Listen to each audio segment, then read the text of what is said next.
महत्वपूर्ण रणनीतिकार माने जाते हैं आप, आपकी प्रसिद्धि रही है।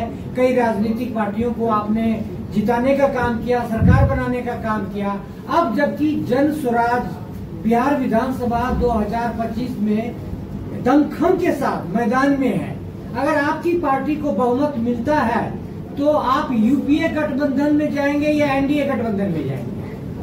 भाई, जब हमको बहुमत मिलेगा तो हम किसी गठबंधन में क्यों जाएंगे?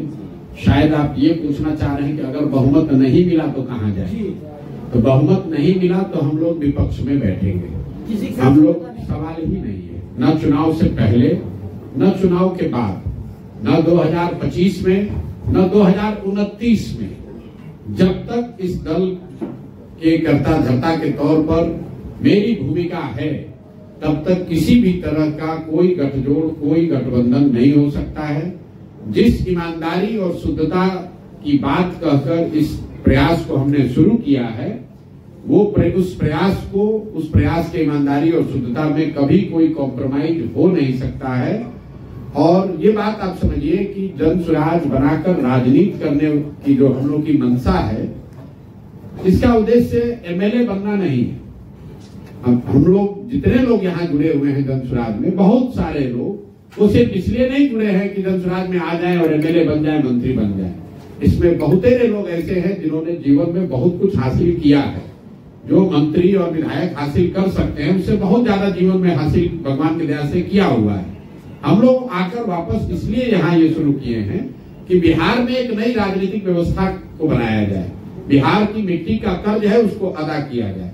मंत्री और विधायक बनना हमारा उद्देश्य नहीं है।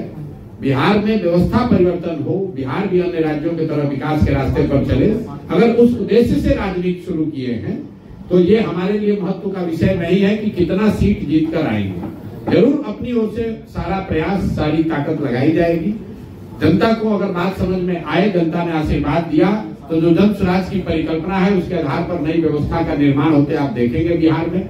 लेकिन अगर किसी वजह से सफलता न भी मिले तो भी, चाहे 5 वर्ष लगे, 10 वर्ष लगे, जन स्वराज में हम लोग पीछे हटने वाले नहीं हैं। किसी तरह का वैचारिक या व्यवहारिक, मैं फिर से दोहरा देता हूं, ना वैचारिक ना व्यवहारिक, किसी तरह का कोई डाइल्यूशन, कोई गठबंधन नहीं होगा।